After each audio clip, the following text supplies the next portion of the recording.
तो कैसे हो मेरे चीतो गाइस। आज की इस वीडियो में मैं आपको बाल विकास एवं शिक्षण शास्त्र सीटीपी में जो सीटेट के द्वारा जो कुछ क्वेश्चन पूछे जाते हैं, बेसिकली जो सीटेट के जो पसंदीदा प्रश्न होते हैं वो आज की इस वीडियो में 15 क्वेश्चन टोटल कराने वाला हूं। 15 क्वेश्चन के जितने भी पॉइंट्स हैं सभी को मैं डिटेल में एक्सप्लेन करने वाला हूं और ये हमारा वीडियो पार्ट नंबर 10 है। इससे पहले मैंने जो है टोटल 9 पार्ट बना रखे हैं, तो आप उन 9 पार्ट्स को भी जरूर देख लेना। और इस वीडियो की इस वीडियो के डिस्क्रिप्शन बॉक्स में उन सभी वीडियोस की लिंक मैं आपको जो है प्रोवाइड करा दूंगा। चलिए वीडियो को शुरू करते हैं। इस वीडियो का जो हमारा फर्स्ट क्वेश्चन है, अनुभवात्मक अधिगम यानी कि एक्सपीरियंशियल लर्निंग किस चीज पर बल देता है। एनईपी 2020 भी कहता है कि भाई हमें एक्सपीरियंशियल लर्निंग पे बहुत ज्यादा हमें जो है जोर देना है। एक्सपीरियंशियल लर्निंग क्या होता है और वो किस चीज पे बल देता है, देखते हैं ऑप्शन में। इसमें से जो है 3 गलत होंगे और एक ही सही होगा, तो वो ही आपको जो है एक बताना है। अगर आपने कंटेंट पढ़ रखा होगा तभी आप इसका आंसर दे पाओगे, अदरवाइज नहीं दे पाओगे। तो चलो भाई पॉइंट सारे मैं आपको समझा देता हूँ क्या क्या है इसमें पॉइंट सारे। पहला है बच्चों के अधिगम पर शिक्षण के नियंत्रण पर, यानी कि control of teacher on the learning of children, यानी कि जो बच्चे जो सीख रहे हैं, बच्चे के जो अधिगम जो बच्चे लर्न कर रहे हैं उस पे जो है किसका नियंत्रण होता है, शिक्षक का नियंत्रण होता है। क्या ये पॉइंट सही है। उसके बाद जो है सेकंड ऑप्शन है सीखने में पुनर्बलन की भूमिका पर, यानी कि the role of reinforcement of learning, इस चीज पे जो है जोर होता है। उसके बाद है इम्पोर्टेंस ऑफ क्रिटिकल रिफ्लेक्शन, यानी कि आलोचनात्मक चिंतन पर महत्व पर। और उसके बाद है एक प्रक्रिया के बजाय अधिगम को एक उत्पाद के रूप में देखना। तो भाई हमें उत्पाद के रूप में नहीं, हमें प्रक्रिया के ही रूप में हमें देखना है, तो ये तो ऑप्शन गलत हो गया। उसके बाद जो है हमें जो है बच्चों, फर्स्ट पॉइंट क्या बोलता है, बच्चों के अधिगम पे शिक्षकों का नियंत्रण। हमें भाई एक शिक्षक के रूप में हमें बच्चे को नियंत्रण कभी नहीं करना है। जो बच्चा सीख रहा है उसको मुक्त रूप से हमें सीखने देना है, क्योंकि बच्चा जो है अपने ज्ञान का जो निर्माण है वो सक्रिय रूप से करता है। तो फर्स्ट ऑप्शन भी गलत हो गया। सीखने में पुनर्बलन की भूमिका पर, हमें बच्चे को रीइंफोर्समेंट नहीं करना है,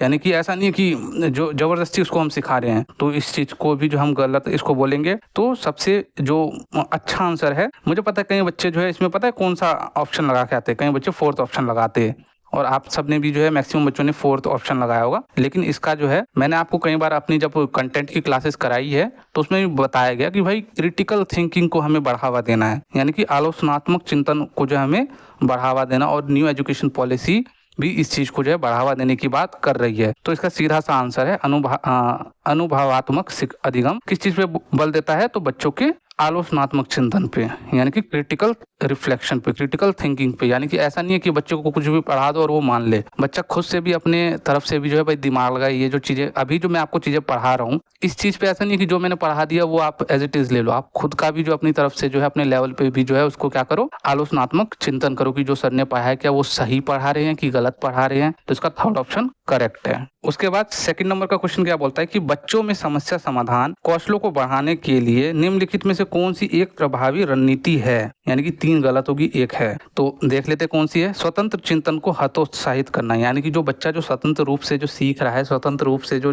चिंतन कर रहा है, उसको हमें क्या करना है, हतोत्साहित करना है, यानी कि हमें जो उसको डिस्करेज करना है। तो ऐसा नहीं करना है, तो फर्स्ट ऑप्शन गलत है। सेकंड है कठिन समस्याओं से बचने के लिए जो है प्रोत्साहित करना है, यानी कि जो कठिन समस्याएं जो बच्चों के सामने आ रही है उससे जो है हमें बच्चों को बचने के लिए हमें प्रोत्साहित करना है कि भाई कठिन समस्या के पास जाओ ही मत। अगर नहीं जाओगे तो आपको उसको सॉल्व भी नहीं करना है। तो क्या ये चीजें ठीक है? नहीं, ये भी ऐसा नहीं करना चाहिए। कभी ना कभी जीवन में जो है किसी ना किसी व्यक्ति को कठिन समस्याओं से जो है, कठिन परिस्थिति से जो है गुजरना ही पड़ता है, तो हम उससे बच नहीं सकते हैं। तीसरा है उन्हें समस्याओं के लिए तैयार समाधान उपलब्ध कराना, यानी कि बनी बनाई खिचड़ी को क्या करना है, उनके प्लेट में परोस देना और बोल देना कि बेटा ये समस्या आपके सामने, इसका जो है ये समाधान है, इससे जो है आप सॉल्व कर लो। तो ऐसा भी नहीं करना है।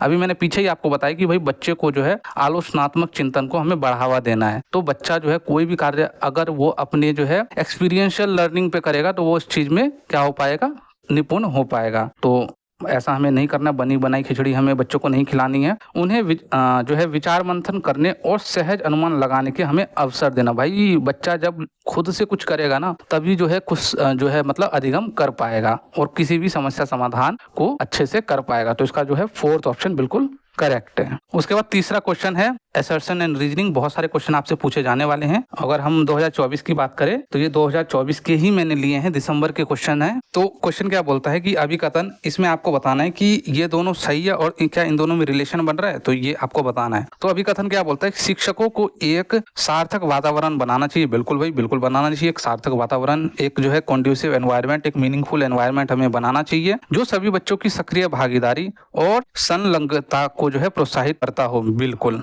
तो भाई बच्चे के एक्टिव पार्टिसिपेशन को बढ़ावा दे रहा है, इसमें तो कोई दो राय की बात नहीं है। बिल्कुल फर्स्ट ऑप्शन तो बिल्कुल करेक्ट है, यानी कि असर्शन तो आपका बिल्कुल सही है। क्या कारण सही है? सभी बच्चे अंतर्निहित रूप से जो है सीखने के लिए जो है प्रेरित होते हैं और उन्हें सीखने में जो है सक्षम होते हैं। आप सभी को मालूम है कि जो बच्चा है वो जब स्कूल आता है तो वो अंतर्निहित रूप से जो है मोटिवेटेड है, इंट्रिंसिकली मोटिवेटेड रहता है, जब भी तो वो स्कूल आ रहा है ना। और जो है बच्चे क्या है, सीखने में सक्षम होते हैं। अब किस तरीके से उसको सिखाना है वो टीचर के ऊपर डिपेंड करता है। अगर कोई बच्चा नहीं सीख पा रहा है तो इसमें बच्चे की गलती नहीं है। न्यू एजुकेशन पॉलिसी बोलते हैं अगर बच्चे के कम नंबर आ रहे हैं तो इसमें बच्चे की गलती नहीं है, इसमें गलती किसकी है, इसमें जो है पूरे सिस्टम की, उस टीचर की गलती जिसने उसको पढ़ाया। यानी कि उसकी बच्चा तो मतलब कि मोटिवेटेड रूप से अपने घर से आ रहा था सीखने के लिए, उसमें सक्षम भी है वो सीखने के लिए, लेकिन एक टीचर जो है अच्छे से जो है उसको सिखा नहीं पाया। तो टीचर की गलती है और पूरे जो है सिस्टम की गलती है उस बच्चे को ना सिखा पाने में। तो भाई कारण भी इसका सही है। क्या इन दोनों में रिलेशन बन रहा है? तो रिलेशन देख लेते हैं। यहाँ पे किस चीज की बात हो रही है? यहाँ पे शिक्षकों को एक सार्थक वातावरण बनाना चाहिए। यहाँ पे जो है बच्चे को जो है एक सक्रिय भागीदारी के रूप में हमें संलग्न करना है। तो यहाँ पे जो है बच्चे और टीचर की बात हो रही है, यहाँ पे भी जो है बच्चे और टीचर सीखने सिखाने की बात हो रही है। तो दोनों में रिलेशन भी बन रहा है। तो इसका करेक्ट आंसर क्या है? तो इसका सेकंड ऑप्शन करेक्ट है कि ए और आर दोनों सही है। आर जो है एक ही सही व्याख्या करता है। मैं आपको यही सजेस्ट करूंगा, जब भी आप टीचर बनो तो जो है ऐसे मत करना कि जो आपके साथ में हुआ है, कि जो है अगर बच्चा कुछ पूछ रहा है तो उसको बोल दो कि भाई तुम हायर क्लासेस में पढ़ोगे या बड़ी क्लासेस में पढ़ोगे। ऐसा नहीं करना है। अगर आपको थोड़ा सा भी नॉलेज है, बेशक वो आउट ऑफ सिलेबस हो, आपको थोड़ा सा भी जो है बेशक उस टाइम ना बता के जो है बच्चे को बोल दो कि आपको रिसर्च के बाद मैं इस चीज का जो है आंसर दूंगी, लेकिन उसको जो है बताना जरूर है। तो हमारा फोर्थ क्वेश्चन क्या बोलता है कि निम्नलिखित में से कौन सी प्रक्रिया अधिगम के दौरान योगदान नहीं करता है? प्रक्रिया अधिगम क्या होता है आप मुझे ये बताओ। प्रोसेस लर्निंग क्या होता है? जिसमें जो है क्रम में बच्चों को जो कोई चीजें सिखाई जाती है। अगर जैसे उसको ABCD भी सिखाना है तो पहले ABCD के बारे में बताएंगे, फिर उसको वर्ड के बारे में बताएंगे, फिर लेटर, फिर वर्ड के बाद जो है सेंटेंस, ऐसे करके पूरी स्टोरी फिर ऐसे करके सिखाते हैं। मतलब पूरा एक जो है पूरे एक सीक्वेंस में हम बच्चों को सिखाते हैं।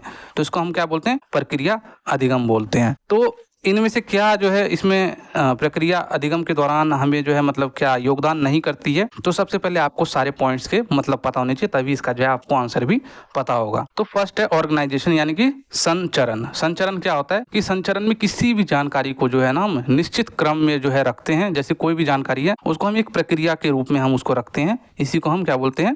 कहते हैं कि ऑर्गेनाइज तरीके से किसी भी सामान को रखो, इसको इसके साथ, उसको उसके साथ जो है ऐसे करके जो है हमें रखना है ऑर्गेनाइज वे में। उसके बाद है कैटेगराइजेशन, यानी कि वर्गीकरण। किसी भी चीज को जो है ना, वस्तु को एक साथ रखना, जैसे कि कैटेगराइज करके। जैसे कि आपके घर में सब्जी वगैरह आती है तो आप क्या करते हो? टमाटर को प्याज के साथ रख देते हो, टमाटर को अलग जगह पे रखते हो, प्याज को अलग रखते हो, आलू को अलग रखते हो। यानी कि आप क्या करते हो? कैटेगराइज करके रखते हो। तो यहाँ पे कैटेगराइज करने की तो बात नहीं हो रही है। यहाँ पे क्या पूछा है? यहाँ पे नहीं पूछा है। कैटेगराइजेशन तो सही है भाई, कैटेगराइजेशन करके हमें बच्चों को पढ़ाना चाहिए। ऑर्गेनाइज करके एक समरूपता से समरूप जो है बच्चों को हमें पढ़ाना है कोई भी चीज। उसके बाद कंसेप्चुअलाइजेशन, यानी कि वैचारिकरण। वैचारिकरण का मतलब क्या होता है? किसी भी घटना के पीछे विचार को समझना। कोई भी घटना है तो बच्चा अपना कंसेप्ट लगाता है, अच्छा ये ऐसे हुआ, ये ऐसे हुआ, तो इस तरीके से तो हमें पढ़ाना चाहिए। तो वैचारिकरण भी सही है। तो बचा क्या? एक है डीकंटेक्चुअलाइजेशन, यानी कि गैर प्रासंगिकीकरण। तो हमें इस तरीके से जो है नहीं पढ़ाना चाहिए। हमें ऐसा नहीं कि कुछ भी पढ़ा दिया। गैर प्रासंगिकीकरण का मतलब क्या होता है? जब ज्ञान वास्तविक जीवन से जुड़ी ना हो, तो ऐसा हमें पढ़ाना चाहिए। हमें जो है NCF भी बोलता है, NCF का जो गाइडिंग प्रिंसिपल, उसमें साफ तौर पे लिखा है कि भाई हमें कुछ भी अगर हम स्कूल में पढ़ा रहे हैं तो हमें बच्चों के जो है वास्तविक जीवन से जोड़ के पढ़ाना है। तो जो 5 गाइडिंग प्रिंसिपल मैंने आपको बताया, तो उसमें एक पॉइंट ये भी है कि हमें कुछ भी अगर बच्चों को पढ़ाना है ना, तो हमें बच्चों को जो है क्या करना है? उनके वास्तविक जीवन से जोड़ के पढ़ाना, ताकि बच्चों को जो उसके वास्तविक जीवन में क्या हो रहा है, नहीं हो रहा है, उन सारी चीजों की नॉलेज हो। तो हमें जो है डीकंटेक्चुअलाइजेशन ही जो है इसमें जो है हमें योगदान नहीं करता है, बाकी ये सारी चीजें योगदान करती है। तो इसी का यही करेक्ट आंसर, क्योंकि पूछा इन्होंने गलत है तो गलत ही आंसर करेक्ट है। ठीक है, देख रहे हो एक एक पॉइंट को समझाने में, एक एक क्वेश्चन को समझाने में कितना टाइम जा रहा है। कई बच्चे सोच रहे होंगे कि सिर्फ 15 क्वेश्चन करा रहे हैं। 15 क्वेश्चन नहीं, 15 क्वेश्चन में 4 पॉइंट्स जो मैं आपको जो ये एक्सप्लेन कर रहा हूँ ना,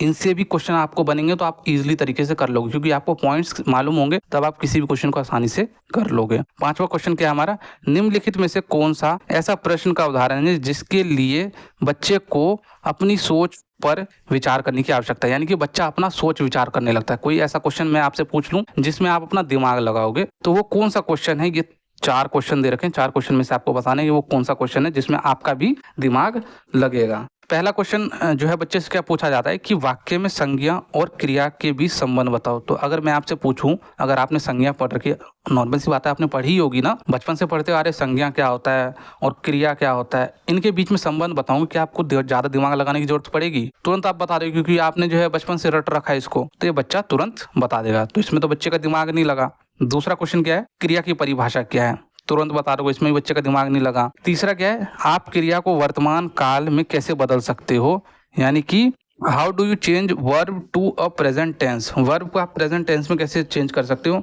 इसमें भी दिमाग नहीं लगाना। आपको सारे टिप्स एंड ट्रिक्स पता होते हैं और आप इजीली जो है बता पाओगे। ये उनके लिए बात नहीं कर रहा हूँ कि जिनको ग्रामर का जी भी नहीं आता, उनको तो भाई बहुत एफर्ट लगाना पड़ेगा, लेकिन जिनको आता है उनको तो दिमाग नहीं लगाना पड़ेगा ना। उसके बाद चौथा पॉइंट क्या है कि कक्षा की शुरुआत से क्रिया के उपयोग के बारे में आपकी सोच कैसे बदलती है, यानी कि how has you thinking about the use of verb change since the beginning of class. तो इसमें जो है बच्चा ये जैसी क्वेश्चन अगर मैम उसकी पूछेगी ना उससे, तो इसमें बच्चा हो जाएगा कंफ्यूज और वो दिमाग ऐसे खुजलाने लगेगा सर को और सोचने लगेगा कि मैम ने पूछ क्या लिया है। तो यही क्वेश्चन एक ऐसा क्वेश्चन है जिसमें बच्चे जो है अपने सोच विचार जो है उसको करने की आवश्यकता पड़ेगी। बाकी ये तो सब रटे रटाए वाले हैं, वो सब कुछ संज्ञा के बारे में बता देगा, क्रिया के बारे में बता देगा, क्रिया की विशेषता बता देगा, किस तरीके से उसको हम प्रेजेंट टेंस में बदल सकते हैं, ये सारी चीजें बता देगा। लेकिन ये क्वेश्चन में उसको दिमाग लगाना पड़ेगा, ठीक है। छठा क्वेश्चन क्या है कि छठा क्वेश्चन देख लेते हैं, निम्नलिखित में से कौन सी विफलता के लिए आंतरिक अभियोजन का एक उदाहरण। देख रहे हो इन सब शब्दों का कोई अर्थ है, यहाँ पे सीधा सीधा पूछा गया है कि एक जो बच्चा होता है वो जब विफल हो जाता है, असफल हो जाता है किसी भी परीक्षा में या किसी भी फील्ड में, तो वो अपने आंतरिक अभियोजन का कौन सा एक उदाहरण है। इंटरनल एट्रीब्यूशन किस चीज को देता है, मतलब वो अपने आप को जो है इसमें से जो है जिम्मेदार ठहरा रहा है। तो वो बताना है कि इसमें किसमें जो है वो अपने आप को जिम्मेदार ठहरा रहा है कि भाई मेरी वजह से जो है मैं जो है क्या हुआ, फेल हो गया। पहला पॉइंट है मुझे कम अंक मिले क्योंकि शिक्षक सख्त कार्य करता है, यानी कि शिक्षक ने जो है क्या किया, सख्त कॉपी की जांच की। तो यहाँ पे तो शिक्षक तो ये तो दूसरे को ब्लेम कर रहा है, तो ये तो नहीं होगा, दूसरे को ब्लेम कर रहा है। मैं परीक्षा में फेल हो गया क्योंकि मैंने पढ़ाई नहीं की, मैं परीक्षा में फेल हो गया क्योंकि मैंने पढ़ाई नहीं की, तो ये वो अपने आप को ब्लेम कर रहा है। तो वही तो क्वेश्चन पूछा है, तो इसका करेक्ट आंसर सेकंड ऑप्शन है। शिक्षक के पक्षपात कारण ये दूसरे को ब्लेम ठहरा रहा है, मैं परीक्षा में फेल हो गया क्योंकि मेरा मित्र भी दूसरा कोई है, तो दूसरे को ब्लेम कर रहा है, तो इसमें सेकंड ऑप्शन करेक्ट है, ठीक है भाई। उसके बाद 7वें नंबर का क्वेश्चन क्या है, देख लो, फिर से असर्शन रीजनिंग आ गया और ये बहुत ज़्यादा टाइम खाने वाला क्वेश्चन होता है। इसमें कम से कम आपके 2-3 मिनट, अगर आपने सही से प्रैक्टिस नहीं कर रखी है, अगर आपको कंटेंट की नॉलेज नहीं है, तो काफ़ी अच्छा खासा टाइम जाएगा। टाइम जाने के बाद भी ये कोई श्योरिटी नहीं है कि भाई आपने उसका सही आंसर टिक किया होगा। इसलिए मैं कहता हूँ भाई कंटेंट को पहले आप जो है पूरा कंप्लीट करो, सिलेबस कंप्लीट करो, उसके बाद जो है आप क्वेश्चन पे लगाओ। अब आप पूछोगे तो आप भी तो क्वेश्चन ही करा रहे हो, तो क्योंकि मैंने क्वेश्चन कराने से पहले ही कंटेंट अपना कंप्लीट करा दिया है। आप जब प्लेलिस्ट पे जाओगे तो वहाँ पे देखोगे मैंने टॉपिक वाइज जो है सारे मैंने जो है आपको जो है कंटेंट करा रखे हैं और उसके बाद में जो है क्वेश्चन करा रहा हूँ। अगर आप नए बच्चे हो, नई बार मेरी वीडियोस पे और डायरेक्ट इसी वीडियो पे आए हो, तो इस वीडियो को देखने के बाद आप एक बार जो है कंटेंट की जो है पूरी प्लेलिस्ट में इस वीडियो के डिस्क्रिप्शन बॉक्स में डाल दूंगा, तो उसको भी जरूर देखना, आपको बहुत मजा आएगा। बहुत आसान तरीके से बिल्कुल सरल शब्दों में मैंने आपको जो है पढ़ाई कराई है उसमें। इसका असर्शन क्या कहता है, विश्व भर में अधिकांश संस्कृतियों में बहुत कम उम्र की लड़कियां गुड़ियों के साथ खेलना चुनती है। आपने भी देखा होगा, लड़कियां, जैसी लड़कियों की बात आती है, जो हमारे पेरेंट्स भी होते हैं, तो वो लड़कियों को क्या लाके देते हैं, गाड़ी तो लाके नहीं देते, लड़कियों को गुड़िया ही तो लाके देते हैं ना। वो गुड़िया लाती है और उनकी वो शादी ब्याह हर रोज कराती रहती है। तो गुड़ियों के साथ खेलना चुनती है जबकि लड़के कारों के साथ खेलना पसंद करते हैं। बिल्कुल, ये बिल्कुल करेक्ट है, ऐसी हमारी संस्कृति में होता है। इसका कारण क्या दे रखा है, बच्चे विभिन्न संस्कृतियों के अनुसार एक लड़के या लड़की के लिए क्या उचित माना जाता है, इसकी जानकारी को जो है व्यवस्थित करते हैं और उसी के अनुसार व्यवहार करते हैं। अभी आप जो है काफ़ी सारी जो है गर्ल्स मेरी इस वीडियो को देख रही होगी और काफ़ी मतलब काफ़ी बॉयज़ भी देख रहे होंगे, तो दोनों को अपनी रिस्पॉन्सिबिलिटी मालूम है कि जो लड़का है वो बाहर जाके कमाने जाएगा और जो लड़की है मैक्सिमम केस में मैं बता रहा हूँ, आजकल तो थोड़ा सा अब चेंज हो गया, ये वाला जो प्रचलन है ये चेंज हो गया, लेकिन आज भी ये क्या धारणा होती है कि जो लड़का है वो बाहर कमाने जाएगा, घर की जिम्मेदारी लेगा, और लड़की जो है उसको एक गृहिणी के रूप में देखा जाता है, एक भावी गृहिणी के रूप में जो है उसको देखा जाता है, और जो लड़कियां हैं वो घर के झाड़ू बर्तन पोछा वगैरह ये सब करने के लिए बनी है। तो ऐसा तो भगवान ने तो नहीं बना के भेजा कि भाई लड़कियां यही काम करेगी, लड़के बाहर काम करेंगे, ये तो हमारी समाज ने बनाया है ना। तो ये दोनों ही बिल्कुल करेक्ट है। क्या इन दोनों में रिलेशन बन रहा है? बिल्कुल, दोनों में एक ही बात हो रही है, किस चीज की, कि यहाँ पे जो है जेंडर स्टीरियोटाइप की बात हो रही है। जेंडर स्टीरियोटाइप जो लड़कियां हैं वो गुड़ियों से खेलना चुनती है, क्योंकि उसको यही चीजें बताई गई है। उसको कभी ये नहीं बताया गया कि भाई तुम कार से खेलो, या लड़के को, अगर कोई लड़का होगा ना और अगर वो गुड़िया से खेल रहा होगा, उसके पेरेंट्स तुरंत बोलेंगे तू पागल है क्या, तू लड़की है क्या जो है गुड़िया से खेल रहा है। तो दोनों सही है और दोनों में रिलेशन भी बन रहा है, तो इसका सेकंड ऑप्शन करेक्ट है। ठीक है। 8वां क्वेश्चन, लेव वाइगोस्की एक मनोवैज्ञानिक थे जिन्होंने सामाजिक सांस्कृतिक का जो है सिद्धांत दिया था। लेव वाइगोस्की के अनुसार डैश बच्चों में जो है संकल्पनात्मक योग्यताओं के विकास में जो है महत्वपूर्ण भूमिका निभाता है। तो क्या भूमिका निभाता है? मूर्त पुरस्कार देने की बात वाइगोस्की की थ्योरी में की गई है? नहीं, पुरस्कार देने की बात इनकी थ्योरी में हमें नहीं देखने को मिलती है। उसके बाद है सहकर्मी सहयोग, उसके बाद है सामाजिक अलगाव। ये तो कहते हैं कि भाई सामाजिक संपर्क होना चाहिए, समाज में जो है बच्चे को जितना लाओगे उतने अच्छे से जो उसके संज्ञान का विकास होगा। यहाँ पे सामाजिक अलगाव यानी कि सामाजिक आइसोलेशन, ये तो बिल्कुल गलत पॉइंट हो गया। मूर्त पुरस्कार की बात नहीं करते हैं। मानकीकृत पाठ्यक्रम यानी कि स्टैंडर्डाइज करिकुलम की भी बात ये नहीं करते। ये कहते हैं कि जो बच्चे जो है ना, जो लेव वाइगोस्की के अनुसार बच्चा जो है सहकर्मी सहयोग से यानी कि पीयर कोलैबोरेशन, अपने मित्रों के सहयोग से जो है ना बच्चे अपने संकल्पनात्मक यानी कि जो है कंसेप्चुअल एबिलिटीज को जो है क्या करता है, उसको विकास करता है, और उसमें जो ये महत्वपूर्ण भूमिका निभाते हैं। आप खुद सोचो कि आपके दोस्तों ने आपकी कितनी हेल्प की है। काफी हेल्प करते हैं, जो क्वेश्चन आपको नहीं आ रहे होते वो दोस्त बताते हैं आपको। कुछ काफी सारी चीजें होती है वो हमारे दोस्तों से हमें ज्ञान प्राप्त होती है। वो अलग बात है कि कुछ ज्ञान ऐसी होती है जो हमें दोस्तों से नहीं लेनी चाहिए, क्योंकि वो भी हमारी तरह ही होते हैं, उनको भी उतनी नॉलेज नहीं होती है। तो आप समझ रहे होंगे मैं किस ज्ञान की बात कर रहा हूँ, और वो मैं यहाँ पे नहीं बोल सकता हूँ, यूट्यूब ने उस चीज को बैन कर रखा है। तो इसका जो है सहकर्मी सहयोग, अगर आप थ्योरी पढ़ोगे तो मैंने एज इट इज ये वर्ड मैंने आपको बताया उसमें, तो इसका करेक्ट आंसर सेकंड ऑप्शन। 9वां है, अगेन उन्हीं की थ्योरी से है। लेव वाइगोस्की के सिद्धांत के अनुसार आंतरिक वाक्य क्या है? आंतरिक वाक्य क्या है तो आपको ये बताना है। आंतरिक वाक्य क्या होता है? जो बच्चा क्या करता है, अपने अंदर ही अंदर बोल रहा होता है। तो मैंने आपको बेसिकली भाषा के 3 रूप बताए हैं इसमें, सामाजिक वाक्य, आंतरिक वाक्य और एक वाक्य और बताया मैंने आपको, silent social speech, silent speech, silent inner speech. English में तो है, इंग्लिश थोड़ा सा हिंदी में मेरे को ध्यान नहीं आ रहा है। तो 3 वाक्य मैंने आपको बताया इनकी थ्योरी में। तो पहला पॉइंट क्या बोलता है कि बच्चों के लिए एक काल्पनिक दोस्त के साथ संप्रेषण करने का तरीका नहीं। भाई आंतरिक वाक्य में बच्चा क्या करता है कि बच्चा जो है अपने सोच विचारों को नियंत्रण करता है, सोच विचारों अपने आप को रेगुलेट करता है कि भाई क्या चीज सही है क्या चीज गलत है। वो अपने आप को, कभी आपने भी जो है मतलब ऐसे मन में सोचा होगा ना कि नहीं यार ये चीज तो मतलब नहीं सही है, अभी ज्यादा फोन नहीं चलाऊंगी क्योंकि ना अभी सीटेट का एग्जाम है, अगर अभी ज्यादा फोन चला लिया तो फिर क्या होगा, एग्जाम रह जाएगा, एग्जाम में फिर नहीं, इस बार भी नहीं निकल पाऊंगी। आप अपने आप को रेगुलेट करते हो ना, बेशक मुंह से नहीं बोल रहे हो लेकिन आंतरिक रूप से तो भाई आप अपने आप को रेगुलेट कर ही रहे हो, क्या सही है क्या गलत है। तो वही इसका आंसर है। तो यहाँ पे तो ऐसा कुछ बोला ही नहीं गया। संज्ञानात्मक अपरिपक्वता की बात नहीं हो रही, विकासात्मक देरी तो नहीं है। बच्चों के लिए अपनी सोच को नियंत्रित करने का एक तरीका, यही इसका करेक्ट आंसर है। ठीक है, जब आप थ्योरी पढ़ोगे ना तो उसमें और अच्छे से समझ में आएगा। मैंने बेसिकली भाषा के 3 रूप इनके जो है पूरे डिटेल में बताए हैं, तो उनको आप देख लेना। 10वां क्वेश्चन, 4 वर्ष की अपर्णा कहती है कि एक बटन जिंदा है। वो क्या कहती है कि एक बटन जो उसके शर्ट वगैरह, ये जो कमीज वगैरह में जो बटन लगा है वो जिंदा है। वो ऐसा क्यों बोलती है? क्योंकि वह अपनी शर्ट को उसकी शर्ट को जो है एक साथ बांधने में जो है मदद करती है। तो जीन पियाजे के अनुसार उनकी सोच की विशेषता हमें बतानी है कि अपर्णा ऐसा किस स्टेज में क्यों कहती है। उसको हम क्या एक वर्ड होता है तो उसको हम क्या बोलते हैं। मैंने पियाजे की थ्योरी में मैंने आपको जो है इनके सेकंड स्टेज में ही बताई ये चीज कि बच्चे में जो है क्या रहता है, बच्चे में जो है जीववाद की जो है मतलब अभाव हमें देखने को मिलता है। बच्चे में जीववाद की समझ नहीं रहती है, एनिमिज्म की समझ नहीं रहती है। कि जैसे कि आपके भी छोटे बच्चे होंगे तो प्री ऑपरेशनल स्टेज होता है इनका, तो उस प्री ऑपरेशनल स्टेज में ही बच्चे में जो है इस चीज का अभाव रहता है।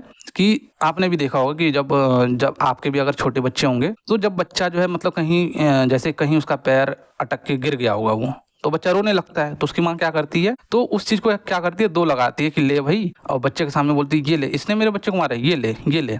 और बच्चा क्या करता है फिर खुश हो जाता है। इसका मतलब क्या हुआ कि बच्चे को इस चीज का ज्ञान नहीं है कि कौन चीज नॉन लिविंग थिंग है, कौन चीज लिविंग थिंग है। बच्चे को लगता है कि भाई इसने मुझे गिराया तो मेरी मम्मा ने इसको मारा तो बदला बराबर हो गया। तो वहीं तो यहाँ पे बोल रही है कि जो अपर्णा होती है, एक लड़की है, वो कहती है कि बटन जिंदा है। क्यों जिंदा है? क्योंकि वो जो उसकी जो शर्ट है उसको बांधने का काम कर रही है। उसको ऐसा लगता है कि ये जो बटन है ना, मेरी शर्ट को जो है ना पकड़ रखा है इसने। पकड़ने का मतलब ये जिंदा है। तो उसको लिविंग थिंग और नॉन लिविंग थिंग में अंतर नहीं मालूम, इसलिए हम जो है इसको क्या बोलेंगे, जीववाद चिंतन बोलेंगे। ट्रांसडक्टिव रीजनिंग में क्या होता है? ट्रांसडक्टिव रीजनिंग में बेसिकली जो है दो असंबंधित चीजों में जो हम रिलेशन बना देते हैं। जैसे कि मैंने एक किसी वीडियो में आपको एग्जांपल दिया था मैंने अपना ही, कि जब भी मेरी बहन आता है ना, मतलब आता है क्या जब भी मेरी बहन घर पे आती है तो अक्सर लाइट चली जाती है। ऐसा एक बार नहीं, दो बार नहीं, 3-4 बार हो रखा है। जब भी वो घर में एंट्री करने से पहले लाइट रहती है, जैसी वो एंट्री की लाइट चली गई। तो हम बोलते हैं भाई तुम आई और लाइट चली गई, इसका बीच में कोई संबंध है? कोई उसका आना, मेरी बहन का आना और लाइट का चले जाना, उसी को हम ट्रांसडक्टिव रीजनिंग बोलते हैं। सेंट्रेशन का मतलब होता है केंद्रीकरण, का मतलब होता है एक ही चीज पे सेंटर रहना। यानी कि बच्चे को इस चीज का ज्ञान नहीं रहता इसमें कि जो है, जैसे कि मैंने आपको इसका जो है एग्जाम्पल भी दिया था कि 2 गिलास है। एक गिलास थोड़ा सा चौड़ा है, लेकिन दोनों का जो लंबाई चौड़ाई है वो सेम है, लेकिन एक चौड़ाई में है और एक लंबाई में है, और दोनों में जो है 150 ml वाटर जाता है। लेकिन बच्चे अगर दोनों में गिलास में पानी भर के अगर बच्चे को दोगे ना, तो पता है बच्चा कौन सा गिलास लेगा? जो वो लंबा वाला गिलास है ना, बच्चे को लगेगा कि भाई इसमें जो है ज्यादा पानी है, तो इसलिए वो वाला लेगा वो। इसका कहने का मतलब क्या हुआ कि बच्चा जो है एक ही चीज पे केंद्रित है, यानी कि वो सिर्फ लंबाई को देख रहा है, बाकी उसकी प्रॉपर्टीज को नहीं देख रहा है कि भाई ये लंबाई है तो क्या हो गया, पानी तो बराबर ही आ रहा है ना। और उसके बाद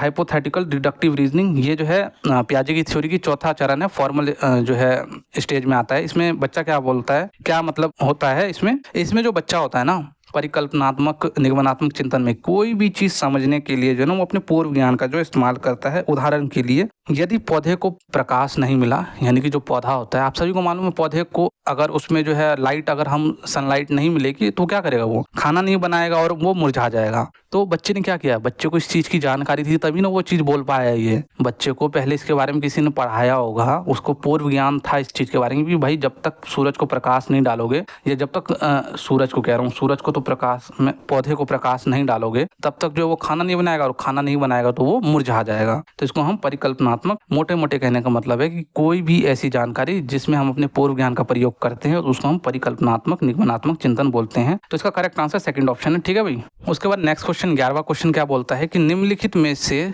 स्वालीनता वाले विद्यार्थियों की विशेष विशेषताएं कौन सी है? कौन से ऐसे कैरेक्टर है जो स्वालीनता वाले बच्चों में होती है? यानी कि स्वालीनता का मतलब होता है ऑटिज्म। ऑटिज्म का क्या मतलब होता है कि जो बच्चे होते हैं ना, उनमें जो है ना अटेंशन की कमी रहती है। मतलब कभी इस चीज पे जाएंगे, कभी ये काम करेंगे, फिर वो काम करेंगे, फिर वो काम करेंगे। ऐसे में जो है ना वो स्वलीन होते हैं, बहुत ज्यादा बच्चे बहुत ज्यादा चंचल होते हैं। तो देख लेते कौन सी विशेषताएं हैं। इसका पहला पॉइंट है, कल्पना को तथ्य से अलग करने की श्रेष्ठ क्षमता होती है। नहीं भाई, इसमें तो बच्चे, मतलब मैंने अभी बताया ना आपके, जो स्वलीन से ग्रस्त जो बच्चे होते हैं, ऑटिज्म से ग्रस्त, उसका किसी एक चीज पे दिमाग नहीं लगता है। वो कभी इधर जाता है, कभी उधर जाता है, कभी कोई चीज को दोहराने लगता है। तो ये उसकी जो है मतलब इसमें कैरेक्टर होती है। तो यहाँ पे तो ऐसी कल्पना को तथ्य से अलग करने की कोई बात ही नहीं की गई है। उच्च सामाजिक भावनात्मक पारस्परिकता, ऐसी कोई बात ही नहीं की गई है। बार बार दोहराव और आवर्ती व्यवहार, यानी कि frequent repetitive and recurring behaviour. मैंने आपको बताया कि फ्रीक्वेंटली वो जो है किसी भी चीज को, मतलब कभी ये काम करेगा, कभी वो काम करेगा, उसका अटेंशन ही बहुत कम रहता है इसमें।